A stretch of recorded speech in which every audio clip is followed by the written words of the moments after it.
유권자의 선택을 존중합니다. 성원해주신 국민의 기대에 부응하시면서 반갑습니다. 또 어려운 지역에서 정정당당하게 최선을 다해준 두 후보와 지지자 여러분께도 감사를 드립니다. 두 후보가 최선을 다했지만 워낙에 새누리당의 아성이었고 지지율 격차를 좁히지 못한 것에 대해서 매우 안타깝게 생각합니다. 더욱 노력하고 정진하는 민주당이 될 것입니다. 국민에 대한 민주당의 신뢰를 되찾아오기 위해 보다 더 본실의 노력을 다하겠습니다. 박근혜 정부 세제 개편안의 실체는 월급쟁이 징세 아니었다는 것이 다시 한번 밝혀졌습니다. 박근혜 대통령이 지시한 수정안도 결국은 월급쟁이 유리지가 되었습니다. 국회 예산정책처가 정부의 세제 개편안을 정밀 분석한 결론인 것입니다. 2015년부터 18년까지 기업은 약 7,400억 원의 세부담을 줄어들게 되는 데 반해서 공급생활자는 약 5조 원, 연평균 1조 2,500억 원의 세금 부담을 더 한다라는 것이 국회 예산정책처에 의해서 밝혀진 것입니다. 정부 세수 추계부터 엉터리였고 죄다 거짓말이었으니 다시 한번 확인된 것입니다. 한마디로 서민 약탈, 부자 번제, 월급쟁이 등골 브레이커 세제 개편 아니라는 것이 국회 예정처에 의해서도 다시 한번 밝혀진 것입니다. 또한 전세값이 61주째 도공행진을 하면서 신기록을 갱신 중에 있습니다. 대통령의 엉터리 공약과 부실한 대책의 원인이고 문제인 것입니다. 전세 대출이 매년 20%씩 급증하고 4년 새 3배가 증가를 해서 가계부채의 또 다른 뇌관이 되고 있는 것입니다. 대통령 공약인 목돈 안 드는 전세는 출시 한 달 동안 실적이 제로입니다. 빚내서 집 사고 빚내서 집세 오려내라는 참으로 황당무계한 정부 대책은 빌란집에 부채질하고 있는 격입니다. 공안 정치, 공작 정치에는 유능하지만 민생에는 무능하다는 것을 다시금 보여주는 것입니다. 국감이 막바지에 이르렀습니다. 그러나 국민의 국정감사는 계속될 것입니다. 상시국감을 비롯한 국민께 약속드린 국회 쇄신은 지금부터 이제 시작합니다. 국민을 대신해서 정부의 독재를 견제하고 잘못을 바로잡는 국정감사는 국회 본연의 역할이고 상권 분립의 상징입니다. 그래서 박정희 유신 독재가 16년 동안이나 국정감사를 폐지했던 것입니다. 민주화 투쟁 끝에 98년도에 부활된 국정감사는 벌써 4반세기를 맞고 있습니다. 이제 그에 맞춰서 국감도 진화해야 할 것입니다. 상시국감을 시행하는 나라들처럼 제도를 개선하고 내실화할 필요가 있습니다. 미국, 영국 등은 평소 상임위별로 청문회를 여는 등 상시 감사 체제를 운영하고 있고 일본도 연중국감을 실시하고 있습니다. 우리 국회도 지난해 여야 합의로 통과된 국회 선진화법에 따르면 정기국회 이전에 각 상임위별로 자율적인 상시국감이 가능토록 단순하게 법적 근거에 최소한의 받침은 마련이 되어 있습니다. 민주당 국회 정치쇄신 자문위가 제안한 국정감사 및 국정조사 제도 보완 방안을 기초로 해서 새누리당과 본격적인 협의에 들어갈 것입니다. 연간 30일 이내에서 일주 단위로 끊어서 각 상임위별로 연 4회 정도 분산해서 국정감사를 실시하는 행태로 상시국감의 취지를 1차적으로 살려나가는 방안을 협의토록 할 것입니다. 아울러 국민의 알 권리 충족, 국회 대정부 견제 기능 강화, 국가 기능의 왜곡 시정을 위한 국정조사 활성화 방안도 진행하겠습니다. 특히 국감에서 지적된 사항이 반드시 시정될 수 있도록 실효성을 강화하는 방안을 강구하는 부분도 역점을 두게 될 것입니다. 국민을 대신하는 국회의 역할과 책무에 대한 새누리당의 협력을 기대합니다. 예, 다음 정병환 정치의장 전화드리겠습니다. 우리 원내대표께서 말씀하셨습니다만 정부의 세대 개편 방향이 향후에 더욱 부자 감세, 서민 정세 기조로 갈 것이 예상되는 문제에 대해서 지적을 좀 하겠습니다.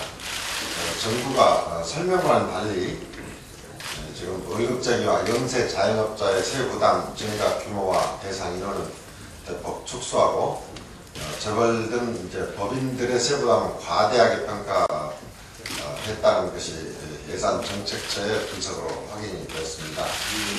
이제 이러한 그 조세 전례 이들에게는 이 새누리당 박근혜 정부의 세제 정책이 향후에도 오히려 더욱 노골화될 것이라는 것이 우려되는 부분입니다. 지난해 기재부와 조세연구원이 공동으로 작성한 미래 경제사회 환경 변화에 따른 중장기 조세정책 운용 방향 보고서에는 이 법인세를 누진세율에서 단일세율로 전환을 하고 부가세와 주세, 담배세는 인상을 하고 소득공제는 이제 세액공제로 전환해야 한다고 밝히고 있습니다. 이 법인세의 단일세 전환을 국감 때 기재부 장관이 언급을 했다는 점, 그리고 올해 세제가 소득공제를 세액공제로 전환한 것이 반영되었다는 점에서 이 본 보고서의 내용이 착착 현실화되고 있다고 보입니다. 결국 정부는 부가세와 주세 및 담배세 인상, 그리고 법인세 단일세율 전환을 통해서 재벌 대기업의 세 부담은 줄이고 서민 중산층의 세 부담은 늘리는 정책을 추진하겠다는 것이 문서로 확인이 된 것입니다. 정부는 이러한 잘못된 조세 정책 방향을 당장 수정해야 할 것입니다. 대기업과 슈퍼 부자에게는 지속적인 감세 선물을 주고 중산층과 서민들에게는 세부담을 늘리는 정책을 계속 추진한다면 새누리당 박근혜 정부의 위기가 갈수록 심각하게 전개될 것이라는 말씀을 드립니다. 부실 재벌이 석탄 발전 사업권 목티 문제에 대해서 다시 한번 말씀을 드리겠습니다. 이미 원투합과 법정 관리에 들어간 STX와 동양에 의해서 기업 회생 절차에 돌입하지도 않은 동부그룹마저도 어제 공식적으로 석탄 발전 사업권을 매각하겠다고 밝혔습니다. 정부로부터 사업권을 딴 지 8개월 만에 이 같은 일이 발생한 것은 제6차 전력 수급 계획이 얼마나 부실하게 수립되었는지를 웅변으로 말해주고 있습니다. 정부로부터 특혜를 받아 석탄 발전 사업권을 딴 뒤 안정적 전력 생산이라는 국가적 책무는 내팽개치고 사업권을 팔아 돈벌이로만 악용하고 있는 것을 좌시해서는 안 됩니다. 석탄 발전 사업권을 인수한 기업에 대한 재승인 절차를 도입을 해서 그리고 더 나아가서 이 사업권 회수를 강구함으로써 전력 수급이 차질이 없도록 예방을 하고 다시 전력 수급액을 전면 수정하는 것만이 정부가 해야 할 일이다 하는 것을 다시 한번 강력히 촉구합니다. 김성걸 의원님, 네, 김성걸 의원님 발언하겠습니다. 네, 저희 어제 민주당을 포함해서 대통령 수감이 개성공단을 방문했습니다. 개성공단 그 6개월 중단으로 생각보다 기업들의 내상이 굉장히 깊었다는 것을 느낄 수 있었습니다. 표면적으로는 정상화됐다고 하지만 실제로는 절반의 정상화가 되지 않았다. 그 이유는 공장은 바이어가 있어야 되는데 그동안에 바이어가 끊기고 지금 남북 관계가 아직 제대로 진전되고 있지 않아서 새로운 투자나 바이어들이 나타나고 있지 않습니다. 어쨌든 이산가족 상고 또 금강산 관광 재개 등 남북 관계가 하루빨리 정상화돼야지만 개성공단도 따라서 정상화되는 것이 아닌가 이렇게 파악을 하고 저희 민주당 차원에서도 이 개성공단을 도울 수 있는 특별법 제정이라든지 또 경영보험금 상환주의 등 적극 그 대정부 건의를 하려고 생각하고 있습니다.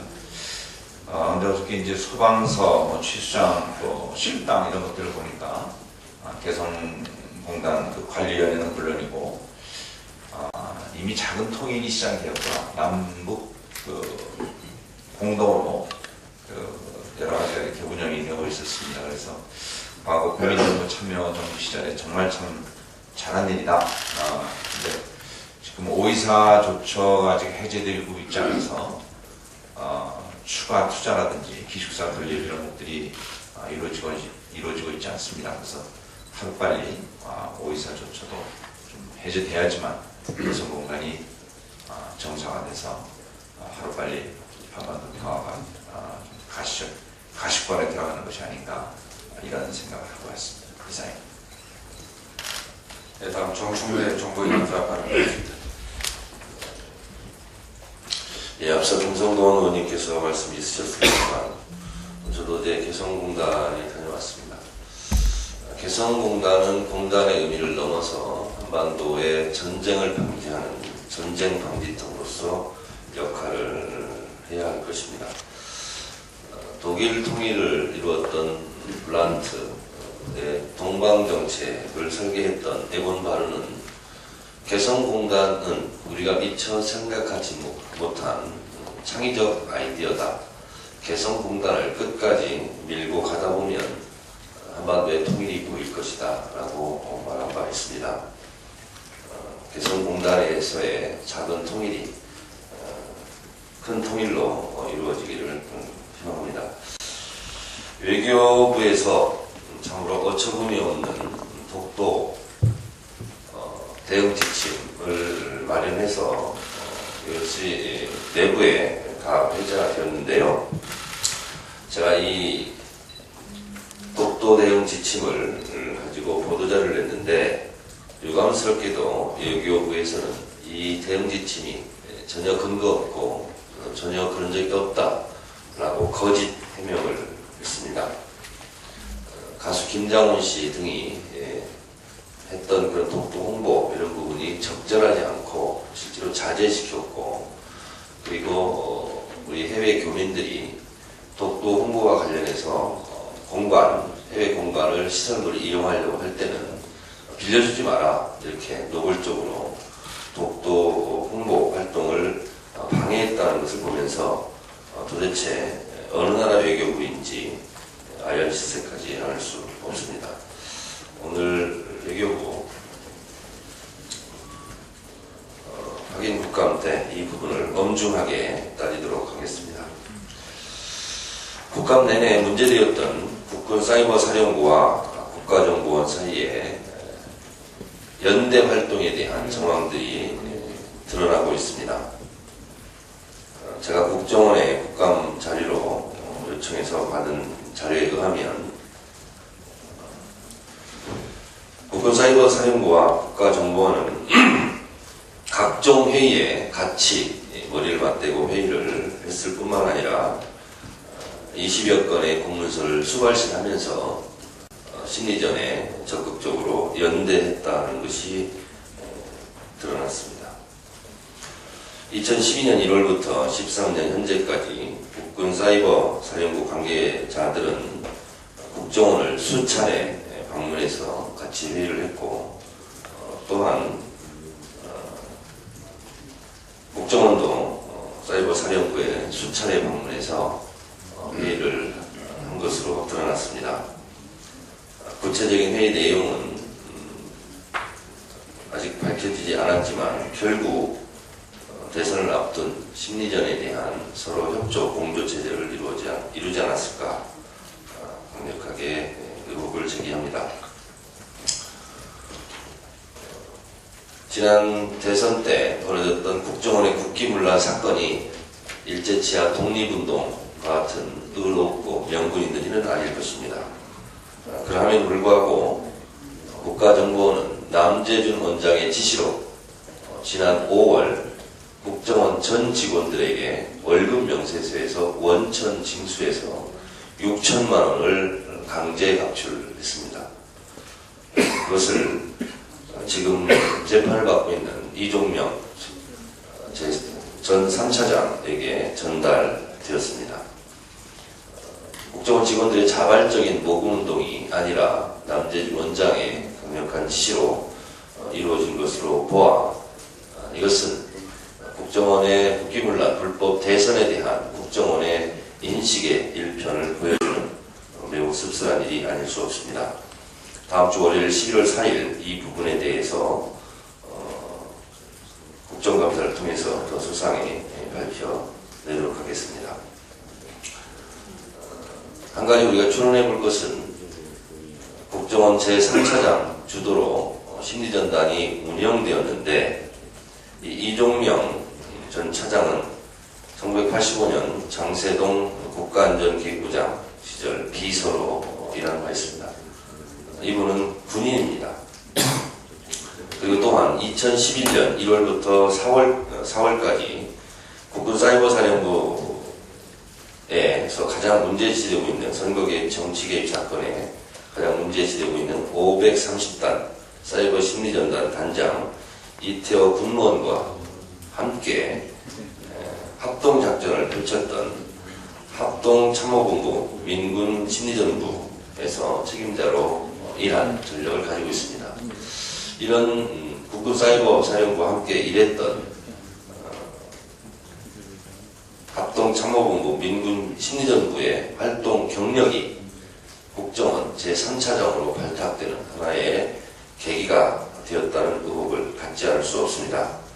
이것은 미리 국정원과 국군사이버사령부에서 지난 대통령 선거에서 사이버 심리전을 합동으로 연대해서 협조공조 체제를 이루는 그런 결과로 나타났다라고 생각합니다. 이 밖에도 국정원에 대한 여러 가지 의혹들에 대한 제보가 속속 들어오고 있습니다. 다음 주 국정원 국정감사를 통해서 더욱 소상하게 밝혀드리도록 하겠습니다. 이상입니다. 감사합니다.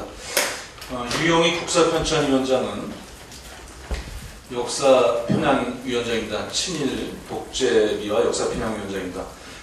또한 유영희 위원장은 거짓말위원장입니다. 아들의 국적 포기와 병역 면제에 대해서 본인은 아들이 한국 의사에 어려움이 있고 한국 문화에 적응하지 못해서 국내 취업이 어려워 미국적을 취득했고 병역을 면제받았다고 해명했지만 2006년도 한국콘텐츠진흥원의 평가에 의하면 유창한 한국어 능력, 교양 있는 영어 구사 능력, 한국 문화에 대한 이해, 마케팅 디렉터의 자질을 중점에서 뽑았다 해서 전혀 해명과는 다른 평가를 내리고 있습니다.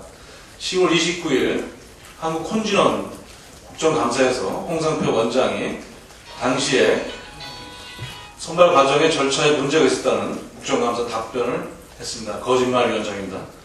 급기야 국회에서의 위증한 위중위원장으로서의 근거도 명확하게 드러났습니다. 지난 10월 2일 유영희 위원장이 임명 직후에 국회 교문위 현안 질의 당시 제가 2008년도 가을 학기에 한동대 한국구현대사 강의에서 대한교과서를 교재로 채택한 적이 있느냐는 질의에 유영희 위원장은 그런 일이 없다고 분명히 답했고 국회 속기록에 나와 있습니다. 이어서 본의원이 대한교과서 채택 논란이 2008년도 한동대 신문이 뽑은 7대 이슈에 특이했기 때문에 들어갔다고 재차 추궁하자 위원장은 말썽이 있다는 것을 알고 저희가 교재로 채택하지 않았다고 답을 했습니다. 그 말에 책임을 질 수 있냐고 따져 묻자 그렇습니다고 자신있게 밝혔습니다. 당당하게 밝힌 만큼 당당하게 책임을 져야 할 것입니다. 제가 하나 보여드리겠습니다. 이것이 2008년도 한동대학교의 한국근현대사 유영익 교수 담당 교수 유영익인데 거기에 계획서입니다. 강의 계획서입니다. 학교에 제출하는 강의를 개설했을 때 개요가 쭉 있고 교재로서 2권이 있는데 하나가 이한우 씨의 책이고 그 다음에 교과서 포럼이라고 해서 대한교과서가 명확하게 유영익 교수가 담당 교수 되어 있는 강의 개설에 강의 계획서에 나와 있습니다. 그런데 불구하고 본인은 교재로 채택하지 않았다고 국회 상임위의 현안 질의에서 자신있게 답변했는데 이 문제는 명백한 위증입니다.